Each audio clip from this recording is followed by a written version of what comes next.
चारि पेशादार लुटेरा गिरफ लुट सुना चेन उद्धार। बालेश्वर जिला टाउन थाना पुलिस को मिली बड़ सफलता।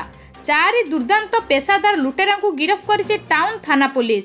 गिरफ लुटेरा मानक नाम रे टाउन थाना, सहदेव खुंटा थाना, सदर थाना, शिल्पांचल थाना, सोर थाना आदि थाना मानकरे एकाधिक संगीन मामला रहिथिबा पुलिस सूत्ररु सूचना मिली। गिरफ अपराधी माने प्रायतः सुना चेन लुट करुथिले, सेतिपई एमानकु चेन लुटेरा बोली कुहा जाउथुला। गिरफ लुटेरा मानक निकटरू 4टी सुना चेन जबत करिछि पुलिस। ता सहित एक पल्सर बाइक और एक स्कूटर मध्य जबत करिछि पुलिस। गिरफ अभियुक्त माने हेले 1 रे चंदन बेहेरा, सिंदूरी सदर थाना बालेश्वर बासिंदा। चंदन नाम रे विभिन्न थाना रे 16टी अपराधिक मामला रहिछि।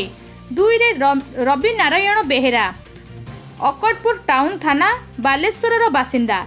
रवि नारायण नाम रे विभिन्न थाना रे 17टी अपराधिक मामला रहिछि। 3 रे दीपक साहू, केशपुर सहदेव खुंटा थाना बालेश्वर बासिंदा। दीपक नाम रे रहिछि 7टी अपराधिक मामला। 4 रे शेख मेहरबान, पठान मोहल्ला टाउन थाना बालेश्वर बासिंदा। शेख मेहरबान नाम रे पूर्वरु कौनसी मामला नथिबा बेले एमाने मुख्यतः सुना चेन लुट करुथिले। गिरफ लुटेरेंको ठारू 25.450 ग्राम ओजनर 4टी सुना चेन, गोटे पल्सर बाइक, गोटे स्कूटर जबत करी अभियुक्त मानकु कोर्ट चालान करिछि पुलिस। ब्यूरो रिपोर्ट, जन अधिकार लाइव।